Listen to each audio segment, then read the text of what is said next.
Welcome to the project, and we're starting with breaking news. Novak Djokovic is out of the Australian Open. Exactly. It was high drama at Melbourne Park after losing a marathon first set.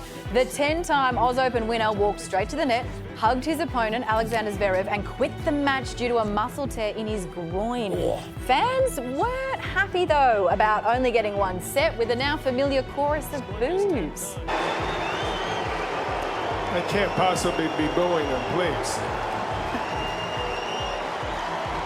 He's won this 10 times, for God's sakes. Please, guys, don't boo a player when he goes out with injury. Geez, Georgie, you know things are bad when a German tells you to settle down. Like And we do have more on the tennis later on in the show as well. The PM has today made his bid for re-election, fronting the National Press Club. He defended his government's record, tackling the cost of living crisis and downplaying missteps like the voice referendum. Albo also weighing in on changes to attitudes to Australia Day. You know, like just chill out. Get on with life. I support Australia Day. I'll be celebrating Australia Day. What's Holly's go on a platform of just chill out? Chill out. Thanks, Dad. Yeah, is he on gummies? What's going on? Yeah. It makes me nervous. It makes me nervous when someone tells you to chill out. But let's continue on. And it's open season on statues, apparently. Overnight, Captain Cook lost a hand and copped a new paint job in Sydney. Now, this is the second time in a year the Randwick statue has been attacked, while in Ballarat, former PMs Paul Keating and Kevin Rudd lost their heads. The total damage, around $140,000. Looks like he's Kevin 07. Thank you. Nice. That's actually very good. And nominations for the 97th Academy Awards are out. Spanish language, French musical crime comedy, that's apparently a genre. Emilia Perez has topped the list with 13 noms. The Brutalist and Wicked, not far off, they got 10 each. Guy Pearce has picked up his first ever nomination, but sadly, no such luck for Nicole Kidman, who missed out for Baby Girl. And all hail Queen Patricia. Massive queues today as Sydney-siders bent the knee to their new stinky ruler. The incredibly rare giant corpse flower has racked up more than 1 million views online, but now has just... What's her actual name? Say the actual name, though. Scientific name only. Queen Patricia, the giant corpse there flower. There it is. Say it. Say it. This is a newsreader's worst nightmare. I was trying to avoid. Amorphophallus Amorphophallus titanum. Thank you.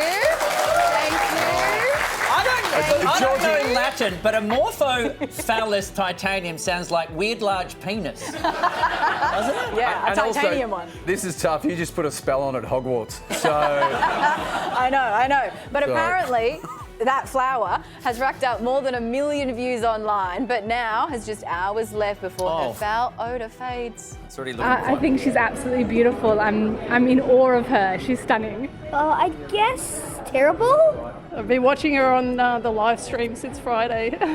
We actually didn't know it was happening. We were just coming to walk through the gardens to see the Opera House, and then we found out about it. So we jumped in the queue. Oh yeah, we're coming to you live from the lands of the Kulin Nation with birthday boy Rovik Matters, birthday girl Georgie Tunney, and a man who looks, smells and speaks exactly like Dave Thornton. Hello. happy birthday, guys. Thank Sonny, you. happy birthday. Mine's so been and gone. Today is Tunney's day. That's right, 2 Aquarians right here. I don't want to ask how old you are. It's rude to ask a lady her age. Rove. Ask how I smell, though. Yeah. I mean, you're sitting in a high chair, so I don't know how... Well, look, speaking of things that have a bit of a woof about them, Donald Trump's been back in power only a few days and heads are spinning at how fast he's changing everything. So let's look at what the new president has already promised to do. Everybody's going to be looking over their shoulder. The election of Trump has thrown all bilateral and global institutions upside down. World leaders are today facing up to a new reality. The global challenges we face today are monumental. The importance of American leadership is fundamental and paramount. Fronting the most powerful people in the world, Donald Trump's message at the World Economic Forum in Davos was clear. If you don't make your product in America, which is your prerogative, then very simply you will have to pay a tariff. which will direct hundreds of billions of dollars and even trillions of dollars into our treasury. Trump basically says, get on the ship or get off, folks, because we are changing the order of which we're doing business. America's new president laying out his list of demands. Saudi Arabia and OPEC to bring down the cost of oil. You got to bring it down. And I'll demand that interest rates drop immediately. They should be dropping all over the world. I'm also going to ask all NATO nations to increase defense spending to 5% of GDP. It would be great if NATO spent more on national defense, but tariffs on NATO, tariffs on Australia, forcing those countries to raise their taxes, I'm not sure that's going to work to the benefit of the United States or the world economy. In just 3 days, with the swish of many pens, from withdrawing from the World Health Organization Ooh, that's a big one. It's too early to say what are the consequences. to serving notice on the Paris Climate Agreement. The need for the Paris Agreement is pretty obvious. Trump's wasted no time shaking things up. That's my concern, upending the world order that has worked for us for the last 75 years. It's absolute determination to make America great again at the expense of the rest of the world. Turning the world order on its head. The New World Order, socialist, globalists, lost. Welcome to Trump's world. And it's anything but dull. They say that there's light shining all over the world since the election, and we're just getting started. I know where he thinks it's shining from. To get our minds around the Trump dump, Steve Clemens is here to offer up his hot take. Steve, Trump is wasting no time. He is signing paper like a madman. What have you made of the first few days of Trump's 2.0? They have created a kind of whiplash in America and the world. America is out of the Paris Accords. We're out of the World Health Organization. He's deporting undocumented workers. He's threatening tariffs and going to impose tariffs on nations from around the world. All the January 6th protesters have been pardoned and out. It's all happening in the last 48 hours. Steve, he has come out swinging. So what are the world leaders making of all these Trumpian demands?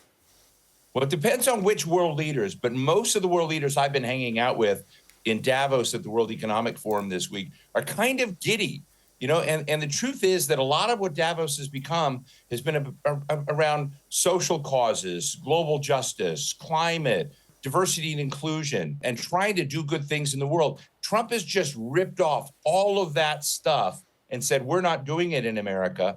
We're quitting all those things. And you're seeing companies saying, yeah, we can get back to business and just not worry about all this, what they see as superfluous things. And there's a giddiness about it. Steve, this is my thing. Yes, of course, businesses are happy about this. How could they not be?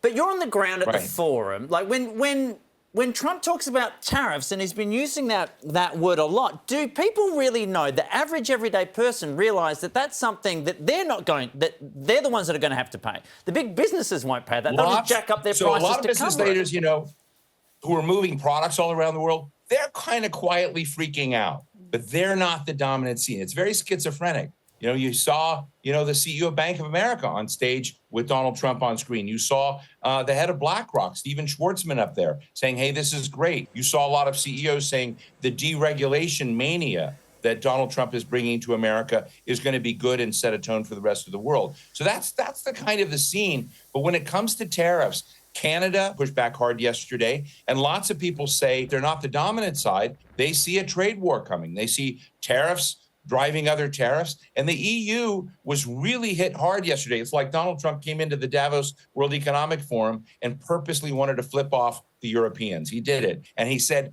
all my buddies in the tech side, Apple, Google, you're regulating them and taking billions of dollars away from them in fines. And so he's going to, basically be tough with the Europeans. So there is another dimension of people who see consequence in what Trump is doing. But overall, business is saying, we're okay with it. Steve, you talk about these superfluous things that Trump is stripping away. From my understanding, though, he is just acting out everything that he campaigned upon. So how are American voters reacting to all of this? His popularity is surging right now. So he is, for the first time in his career ever, above 50%. He's had a 10% surge in the latest polls in the United States. So what he's doing is resonating with a lot of people. And I want to be, careful to say, I'm not calling those issues superfluous, but I think he is seeing them as superfluous, as distractions from just getting down to business, drilling for oil, selling products. And that's why the president has stripped away anybody involved in diversity and inclusion in U.S. government. They're put on leave. And you see companies already beginning to get rid of those divisions. And right now, Americans like it. Steve, as always, thanks for your time. Thank you. Enjoy Davos. I loved him in Game of Thrones. Still in the US, there's been heavy snow happening in Texas. They obviously put a reporter out there by the road to see what was going on, which is just as well because there was a motorist that was caught in trouble and this reporter lent a helping hand. But look, we're trying to wait for a break in the traffic. Jalil, he got his car stuck. He's not from Houston. I'm going to try to give him a little bit of a push here. Yep, live on camera. Can't quite get it. Needs some help from a passerby. They both push the car live on air out of its embankment. It is now free, safe now, back on the roads, except, oh, no. Oh, no. He's sliding. Oh, now we just created an even worse situation. Yeah. Thanks, Guy, back in the studio. Now, what you could do is go, my bad, or you could gaslight the person as the cold realisation of how much this guy completely screwed up hit him in real time on camera. Have a look. When we say don't go on the road, it's not for our health. It's not because we think it's cute and funny. This is serious, because now look, any car that's coming up the freeway, they're not going to be able to could stop. blindside that. This is a 911 situation. This is one of the major interstates, and let me say it right here. If there's an ambulance or a fire truck that needs to get through here, now this has created a problem. Yeah. You see what I'm saying? Yeah, can you believe that driver just let himself get pushed out in the road like that? I can't believe it. Now you're a problem for ambulances. I hope you're happy with yourself. But look, there are bigger things to worry about in Houston than dangerous drivers being pushed by reporters onto the road. What? There's also a lot of threats a lot closer to home. Andrew, tell me about the snowman as Sergio takes a look at it. So what I did here is I pretend like I was a murderer and I used red food dye, stabbed it in the stomach with a sword, and I went through it and it's dead. Georgie, this is so tough. Breaking news here. There will be no Frozen 3 because Olaf's dead. I can't wait to watch that kid's Netflix series in 20 years. We're going to break. See you on the other side.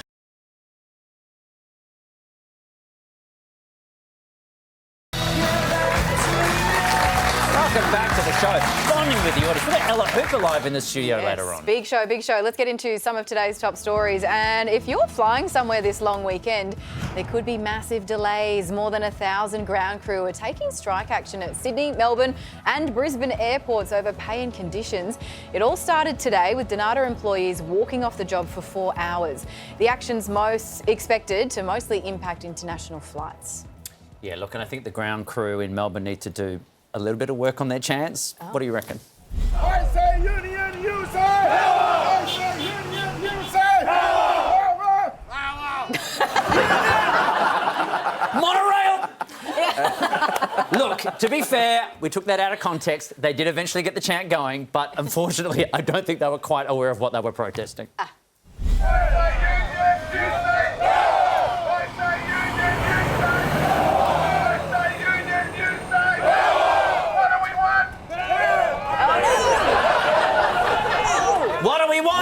Rehearsals.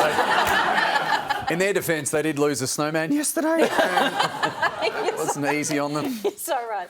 To more news, and opposition leader Peter Dutton is under renewed pressure to reconsider the coalition's agreement to the commitment to the Paris Agreement. It comes after Donald Trump withdrew the US from the Global Climate Treaty on his very first day back in office. Opposition backbenchers are calling for a rethink, citing a lack of commitment from other countries.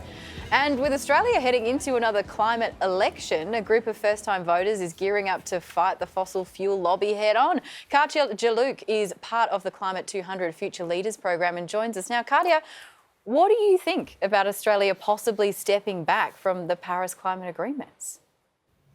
Look, I think it's pretty clear that Peter Dutton has been mirroring Trump's strategies for a while now. They're both leaders who have built their careers on denial and division, and challenging scientific consensus. So the Paris Agreement was already a bare minimum commitment. And my generation is expecting climate policies that actually match the science. So part of the opposition's climate pitch is a nuclear power industry in Australia. Is that something you'd support? I think the whole nuclear plan just sort of reveals how the fossil fuel industry operates. Australia already runs on 40% renewable energy because it is the cleanest and fastest and cheapest option for us. CSIRO have told us that nuclear energy will take until 2040 and that it'll be the most expensive form of electricity generation for us. So it's pretty clear what's happening here. It's a classic fossil fuel lobby tactic.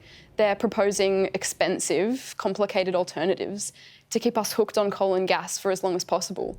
They can see that renewables are winning the race, so they're trying to slow it down. So this seems to be the problem. How do you then take on the fossil fuel lobby ahead of the election? Yeah, so I'm working with the Future Leaders program as part of Climate 200. We're 10 people from across Australia, from different backgrounds, but we're all united by our dissatisfaction with our current political system. So we've established our Future Fund, which is a direct challenge to the fossil fuel lobby. And we're kind of showing that young people can campaign and we can build power.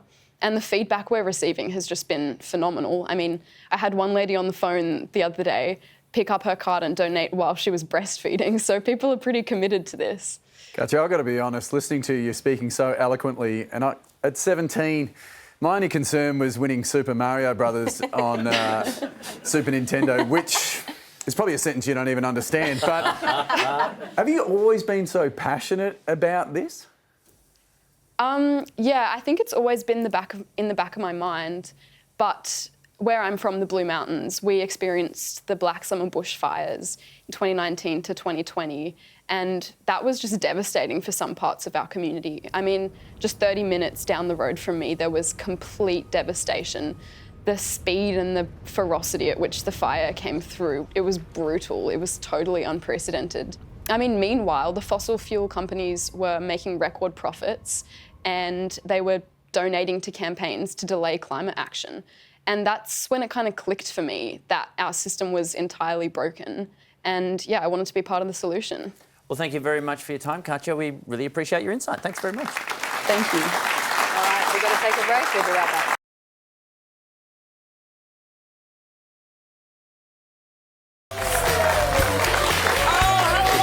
Welcome on the gym. It's a camera on a crane. Now, guys, as you know, it's the weekend. And what What? happens on the weekend? A smorgasbord of sport. Oh, say Get that again excited. really quickly. Put on your Air Max and limber up because it's time to wet your whistles with... Oh. Yes, it's the weekend sporting G-Up. Joining us now, Ben Rothenberg at the tennis, Hobart Hurricanes, Peter Hatzoglu, and all the way from Brizzy, Richard Deering for the true race that stops the nation with cockroaches. First up, tennis journo Ben Rothenberg is at the Oz Open ahead of this weekend's finals. Ben, Novak Djokovic, the Joker, he's out, had to retire hurt. Do you think we're going to see him at the Oz Open ever again? You know, I think it's 50-50 at this point. I think we've seen the Joker, as you say, come back so many times from the dead, but all athletes are eventually mortal. He's going to be 38 when he comes back here next year, if he makes it back, and so 50-50 at best, I think, for him. Does this mean that Alexander Zverev is going to win the title now, regardless of who he's playing in the final? With a walkover in the semi, that helps.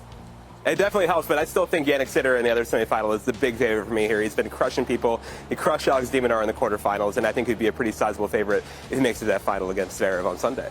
Ben, some hard-hitting journalism coming up from me. You have covered slams across the world over the years. Just what have you made of the treatment of the players this year? Lots been said about it. Yeah, lots been said about the encore interviews, especially recently. Ben Shelton, the American player, was complaining about them, and I think it's just been poor execution. I think the idea is fine of Australia and trying to bring banter to it, but I think it's been kind of amateurish. I think if you want to do comedy, you can hire professional comedians to do these interviews on court at the Australian Open. I'm sure there's plenty of Australian professional comedians who would desperately like the work. Ben, I'm carving it in stone. You think Jannik Sinner to win the Oz Open. Okay, next up, we are heading to the cricket because Peter Hatzoglu from the Hobart Hurricanes is joining us with the grand final coming up on Monday. Peter, what do the Canes need to do to win their first Big Bash trophy? Hey guys, yeah, I think it's just going to be so important for us to keep it simple, stick to our processes, and to that point, we've just come back from Barnbougle where we had a 2-day golf trip. It's been a great couple of days and we're really excited just to keep it lighthearted. Okay, did you win the golf trip? Like, who's top? I actually did. I did really well. Thanks for asking, because I'm taking that to the team. I'm really happy I got to say that on national TV. Jeez, I've heard people say that cricketers are lazy, but not from what I'm hearing, mate. 2 days on the golf course, you're working hard. Yeah, no, we're pretty determined. I mean, it's the first time we've got a really good shot at making the grand final and winning it, or we've obviously made it. Yeah. Hopefully we can win it and bring it home for Tasmania. It's a solid flex because there's 2 teams that are still trying to get in there, and you're just like, yeah, we're playing golf. We're good. We're chilling. This is all fine. The 2 Sydney teams, they actually play tonight. Who do you want to win, because who do you want to play in the final? I'd like to play against Dave Warner's Sydney Thunder. I played in a T10 comp with him where he captained me in the Cayman Islands. So, yeah, I'm pretty keen on going against him. Oh, I see. But will you beat Dave Warner? Well, we'll give it a good crack. I promise that. Well, to the next hardest working man in the sporting arena, we are joined by Richard Deary, who is at the Story Bridge Hotel in Brisbane. Oh, it's a place close to my heart. Ahead of tomorrow's 42nd annual cockroach races. Richard, tell me, please. I mean, I obviously know, but for those who don't, these novices to these races, how do you pick a winning roach? Well, this is our first major race carnival of the year, the old cocky races. The harder they are to catch, the quicker they are the running. So good size and away they go. What's the key to having a great name for the cockroach? Well, as you can see behind me, the Hall of Fame, it's just putting that imagination together. Because it's Australian Open time, there's a few tennis players there. But I think there's a new one coming in, the main race, the Storybridge Gold Cup, race 4, called Roach McManus. Here was me looking at 06 Ida Buttroach thinking you couldn't top that one. Wow. What a birthday week surprise, thank you.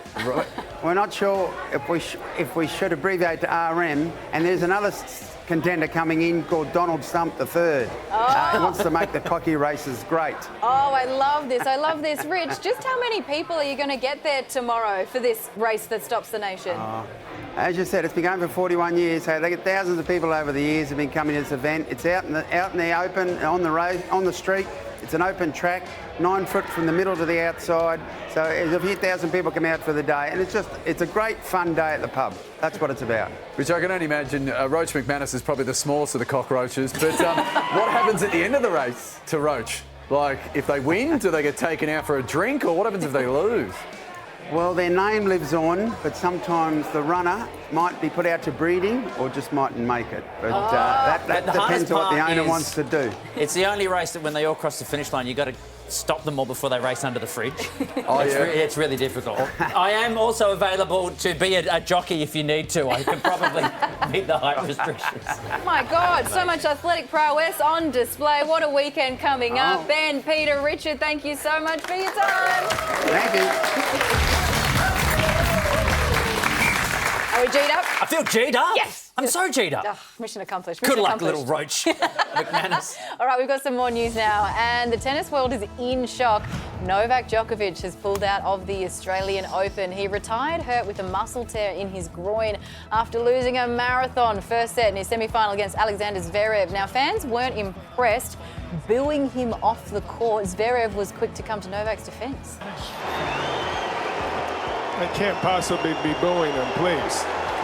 I know that everybody paid for tickets and everybody wants to see hopefully a great 5-set match and everything, but you got to understand Novak Djokovic is somebody that has given the sport for the past 20 years absolutely everything of his life. When you've got John McEnroe telling everyone to calm down. Come on. It's such an, I think it's quite sad in a way, because Novak Djokovic has won this tournament 10 times and yet Australia really doesn't like him. So I wonder how he wrestles with that as an athlete who, obviously, athletes at the top of their game. There is an element of the crowd. He'll do it on a giant wad of money, well, so I'm sure he's fine. Yeah, but it's this interesting power play, right? Yeah. And Anya Sabalenka, let's not also discredit the fact that she could be going for a rarefied third consecutive win at the Aussies. Sabalenka. Yeah. Oh, yeah. I'm going for her, for sure. And the owners of a house once rented by Adele say they can't sell the place because The singer implied it was haunted during a TV interview. While she never used the word haunted, she did say that the place was a bit scary and gave her the creeps. The only offer the owners have ever received was withdrawn when the buyer found out the converted convent's supposed haunted status. I mean, that's a very nice haunted. You guys, let it not be said I don't do my research, and I found out about this show, this Lock House, 32-acre estate, 10 bedrooms, 10 bathrooms, an indoor pool, tennis court, helicopter pad and a cinema room. Oh, my God. That ghost lives a better afterlife than my life. Like, it's big enough that you just say to the ghost, mate, take the left wing, you'll be fine. You know how she knew it was haunted? When she first walked in on day one, she heard this.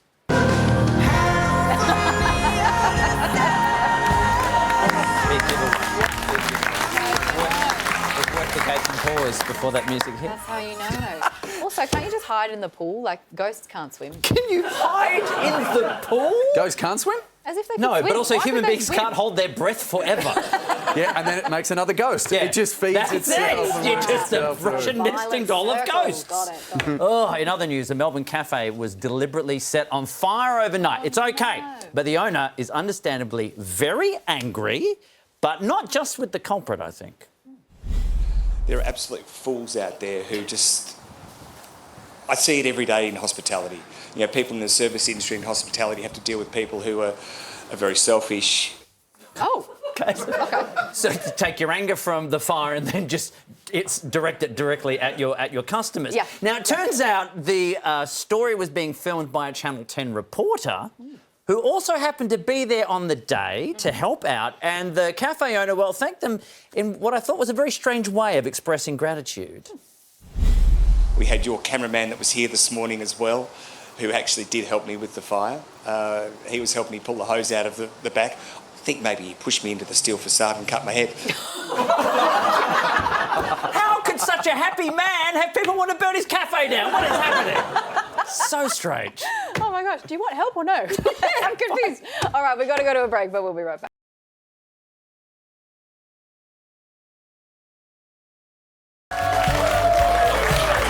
You're watching The Project. Well, I hope this Are is you not. watching a country I career? hope this is not a very sad story because I'm making a bit of a silly noise. It's okay. It's fine. A Brisbane man is putting the squeeze on Kmart because he reckons they ripped off his citrus juicing invention. Yes. Oh, and it is a saga that has left a bitter taste. It was fine. It flattens the entire lemon.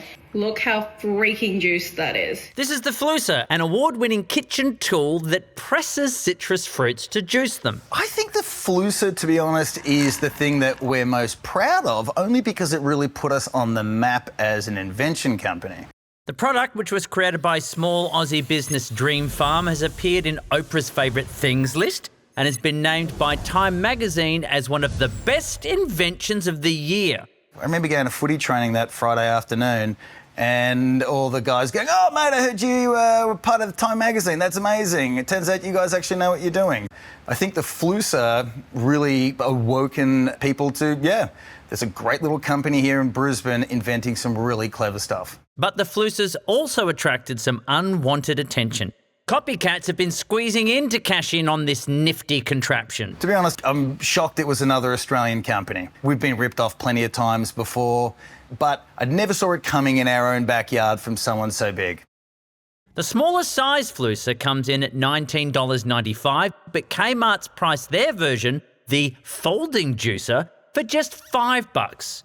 But Alex isn't sold. We've tested them, I've got to say. It's a pretty well-made copy. It's just not big enough to do lemons. So if you try and put a lemon in their version of it, it'll snap. And we've snapped a couple of them here, just testing it out. It's not just Kmart, though. Alex says Chinese e-commerce company Temu has also copied the design. The biggest problem with Temu is the fact that you can buy a very low-value item and get free shipping, and they're not paying any tax here in Australia. They're not employing many people here in Australia. The reason why the Australian government should be protecting businesses like ours is that we pay tax. While there is some protection when it comes to patented ideas, Alex acknowledges he did let the Aussie patent lapse, which left the invention as vulnerable as low-hanging fruit. We've been copied before and knowingly copied before, and we took the person to court. In the end, we ended up with a $30,000 bill when it was all said and done, and they'd only made sort of $8,000 profit on it. So we made the decision to continue to uphold our rights in the US and in Europe. Specifically with the Flusa, and the protection that we had for our 2 years finished up in Australia in December, and then this knockoff came out in January. If someone rips off your idea and it hasn't been patented, potentially, legally, there might not be anything wrong with that. It might be what you call sharp business practice. You might have your own judgment calls about whether it's more morally appropriate for various reasons, but from a legal standpoint, it could well be that there's nothing you can do. Kmart says we conduct thorough checks to ensure we are not infringing the rights of others. But Alex is sour at their ethics. I mean, I think the time slot of this probably prohibits me from saying what I think. But hey, look, yeah, I would say, Kmart, thanks for the recognition that we're doing something right. I just hope more people buy the original once they've broken their knockoff. I mean, to take nothing away from this story, but one of my big takeaways is how many people would have thought that the footy club Venn diagram and readers of Time magazine were going to cross over. I was at footy training and they went, "Oh, bloody Time magazine!" Yeah, that was perfect. I just put down my encyclopedia and found out you're in Time magazine. Oprah says you're heaps great, mate. I was wondering there whether or not there was a sense of pride in that you have created an item that's obviously done well. It's in Time magazine. Oprah's found it, but also then for another big business to want to replicate it. But then I would have also assumed that there would be rules, regulations that would prevent that. But as soon as that timing lapses... Yeah, and there'd be, the fact that there must be people, I guess, employed to find that out, to rip it off. I must admit, because when I was reading the voiceover for that, I hadn't seen the footage. I thought, oh, it'll be close to. You go, no, it's almost the exact same. Crazy how almost identical they can be. K stands for knockoff, Yeah. evidently. Which is not easy because that's a silent letter. Do you know how much math I had to do in my head? That's why I didn't talk for the last minute. I was just trying to connect the dots. Well, he should get his own back, and when he opens a retail store, have the weird registers in the middle that make no sense to see how you like it, Kmart. Oh, my God. Well, in a serious note, to see the full statement from Kmart, head to our website. Now, music aficionados around the country are getting ready for Triple J's Hottest 100. Yes. The countdown starts tomorrow at midday, so we're T-minus 16 hours until things kick off. Triple J Breakfast, Conchetta and Luca are with us now to give us the lowdown. Welcome! Hello. Yes, thank you. Happy Hottest 100 Eve. Oh, thank you. We're really, really excited. I can obviously see that you guys are too, but you guys have been playing these songs all year, so tell us, which are shaping up to do well? Honey, honey, honey, I'm getting deja vu to last year when you were like, you know more than Me? We truly, we don't know. We find out just before we go on. And like, can I just say, like, that's the exciting part of like you said, these are songs we played all year. So when we find out with the country together, it's like, oh, this is what we're soundtracking people's like high moments, their low moments. So we are going to find out just before we go on air, and like, can't wait. I think it's going to be the Flusa. Yes, I love that. But Luca, in all seriousness, like Chappell Roan's going to win with Good Luck Babe, so I'm unsure why we're kind of still discussing this. Wow. But if that did eventuate, like, is it ever a little bit of a downer if an international artist wins? I mean, it's a perfect reflection of the voting public's choices, so I don't know why it would be a downer. This is a snapshot of Australia's music taste, and I mean, you know, we love Chappell. It's been a huge year for sort of pop girlies all around, right? Totally. It's just been like a big year for music in general. So many big releases. Also, I feel like it's reflected in the votes. This year, we have got almost 2.5 million votes being tallied. Like, that's crazy. Wow. And we got this, like, crazy fact again. You're being like, do you know? No, I don't know, but we know this, that the top 4 songs in the countdown would have won last year's countdown. That's that many votes. Like, it's, like, blown it out of the water. So it's just a big year. So it's like we're on the edge of our seats waiting to find out that number one. Well, how do we think the Aussies are going to fare this year? Well, there's so many Aussies who have had massive years. Amel and the Sniffers are touring right now, playing shows as we speak. And they released an album that was massive. Triple J favourites Lime Cordiale released an album that was huge. Royal Otis, indie pop duo coming out of Sydney, had a huge album come out this year as well as a super popular Like-A version that dropped about this time last year. And just, propelled them on this another sort of level to their career. Conchetta, Luca, have you seen on the socials the PM has weighed in? Albanese has thrown this out. Honestly, he's 61 years old. Do you reckon these are all legit? Because he hasn't put like Engelbert Humperdinck in once. He can be 61 and a freaking superfan. I would like to shout out that the PM and I have a similar vote. Kid Leroy, baby, I'm back. Absolute shout out. So I think he's going to be rocking along with us on Saturday. Yeah. Now, I love that we are talking Hottest 100, but closer to my heart, Conchetta, you went and saw the Stinky Flower. Yes, I did. It's a big week. How was it? Babe, it was like the perfect precursor to the Hottest 100. It was a big event. I went in, I sniffed and sniffed and sniffed. It was horrific. It smelled like nappies, dirty nappies. It smelled like hotboxing in this room. I overheard a dad be like to his son, mate, this smells like your bloody bedroom. That was so funny. It was a real spectacle. It was so fun. We met Albo, the PM, last weekend at Triple J's 50th birthday, and then this week we both met Patricia, and it's pretty easy to say which we were more excited for. Oh my God! Well, Who smelled better? We'll leave that to the people at home. Guys, you need to get some sleep because you have a massive day tomorrow. Conchetta and Luca, thank you so much for your time. Enjoy it. Amazing. A big week of news, as they were both saying. Yes. I'm going to be honest. I've said it before. I'll say it again. News. It happens all the time. It does. More news just happened then. But I got to say, sometimes the lamestream media misses the best bits. So thanks to me, I'm here to give you the full picture. Let's get into it. Yes. Billionaire mining magnate Gina Reinhardt has told our nation's leaders to be more like Donald Trump in order to save Australia. Hearing Gina's message in the lead up to the election, Anthony Albanese today pioneered a bold new look. He's also threatened to buy New Zealand, rig the election and deport Peter Dutton. A man living on a diet of all butter, cheese and meat has shocked doctors by turning up to hospital with, get this, yellow fatty cholesterol oozing from his hands. Oh my God. He said he knew something was wrong when he looked down and saw Matt Preston sucking on his fingers. Are you looking to bulk up, Dave Thornton? All the time. Yes, you are. Well, forget steroids. Put your needle away. Oh. Scientists have just found that zapping yourself with an electrical stimulation device while lifting weights will give you much bigger muscle gains. And sure, it's great for a hack for an average person, but they tried it on Hugh Jackman. The power went out in 3 states. Hundreds of residents in a UK town are strongly objecting to a housing estate application because from the air, if you look at a photo of it, it kind of looks a bit like a giant penis. Now, while the shape is somewhat questionable and is a problem, it certainly wasn't helped by their advertising slogan. It's a great place to erect your semi. Eccentric rapper Kanye West, yeah, that's your new title, mate, has taken to Instagram to unveil plans for his new self-sustaining city to be built somewhere in the Middle East. His core design principles that he has around it are circular layout, pathways with no beginnings or ends, and no stairs. Congratulations, Kanye. You just designed an IKEA. Now you know it, you can't unknow it. Yes. Back to you, Georgie and David and the audience. Let me see your hands. I need to see the hands. Make sure there's no cholesterol anywhere. No.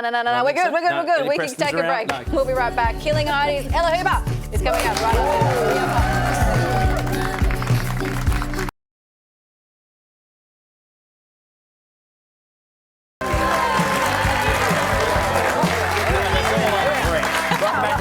Our audience is stoked, and you can be too. If you want to be part of this studio audience, head to our website for free tickets, and you could be here rubbing shoulders with someone like our next guest, who rocked a whole generation of Aussies and is now upping the ante.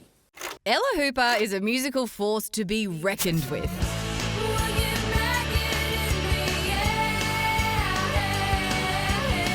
The four-time ARIA winner tore up the charts with her brother in Killing Heidi before going on to carve out an equally successful solo career.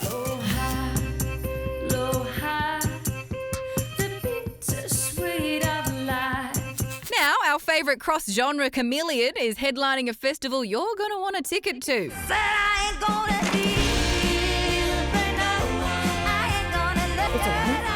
Onesie. Oh, he's welcome. I'm a hooper in her onesie. You look amazing. We just got busted talking bits. I love all of this. Thank you so Everything much. that's going on. Thank you, Also, Ro. very excited. I want to get straight into this Raw Fest. Yes. Now, this is an all-female lineup. Yep. Is this your idea? Because it's not, brilliant. but I have been in on it for a long time. Sort of came in on the ground level because it was actually sort of the brainchild of my wonderful tour manager, who is a woman, one of the only, And we've been sitting in the back of the van for a long, long time now, running around with Killing Heidi and Ella Hooper Solo going, love rock and roll and all, but it's a bit of a you-know-what forest. Yeah. It really, really is. So we said, wouldn't it be incredible to have a festival that celebrates women and non-binary performers, centres them, obviously gives them the time, the place to shine, and gives people a chance to support them. And then International Women's Day weekend came along. And we just jumped on it. So it's actually, it's Racket Collective are putting it on. Yes. It's women behind the scenes. It's women in front of the scenes. We're talking the sound people, the promoters. the whole There's thing. networking. It's bigger than Ben Gengina. Bigger than Gwen her. Thanks, Ro. This is all music to my ears because I just love this. You have played at some of the biggest festivals that Australia has, the world has. What does it feel like when you are in that whatever forest and you look around at all of your peers and it's like, oh, hang on, one of these things is not like the other? Thank you, darling. It's frustrating. Yeah. It's really frustrating. You know, this is an exciting project. I'm super pumped to talk about it, but it's born of a real problem. Yeah. It's born of a really frustrating problem that I haven't been able to seem to solve in my 25 years in the biz. So we're banding together to get all of the names and the acts you want to see to really shine a light on the fact that this should be normal. This shouldn't be the first and the only time this happens. Can you believe that it is? No. It's insane to me. So, and I have to be careful of not pooping where I eat, because I'm on these wonderful festivals that I get booked by, these rock and roll shows with these male bookers, and it's like, yeah, but you're on. It's like, oh, that's not enough. Yeah. We want, like, come on, let's get some parity happening. So give us some names. Who's involved? Oh, well, we got Kate Sobrano, we got Tanya Doko, we got Gabriella Chilmi, we got Wilson, and that's just the second night on the Sunday, the 9th. Preceding that, we've got emerging artists from all different genres, all different backgrounds, all different stages of their career. Some of who I know personally who are just going to blow your mind and be big names in the future. Charlie Needs Braces, for one. They're on the way up. Wild Gloriosa, like all of the lineup and all of the activities that are sort of part of this wonderful Raw umbrella are on our website. So I'm going to have trouble getting them all out tonight. That's all right. No. You whet our appetite. Don't panic.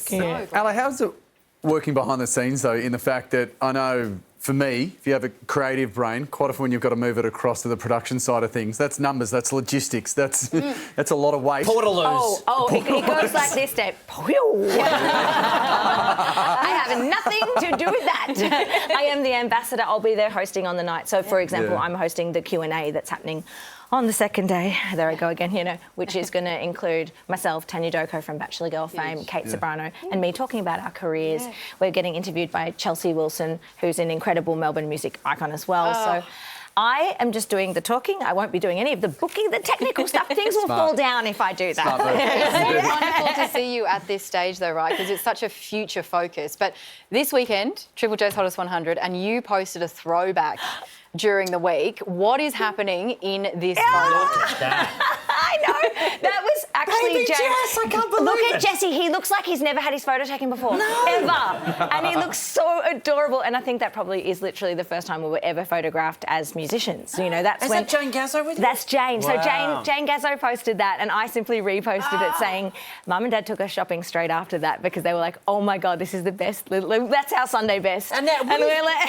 how do you feel about that time? Because Reflective Feud was the highest selling album of its time. Do you look back at that? Does it can you embrace that now? Because sometimes as a performer, you feel like you have to keep moving forward. I can now. Can you look back? Yeah. I can now. What's that shift? The shift is that I think, you know, you wake up one day and you're 40 or whatever, and you realise that you're blessed to have had these experiences, blessed to have had any success. And I might have a complicated relationship with some parts of that journey, I sure do, because I'm so much more in control now. I make bloody Americana/country music now, which is what I've kind of always wanted to do. But I am so lucky to have had this journey in Australian music, and thank you for being a part of that too. It was a you were pleasure. one of the first people to put those scruffy kids on.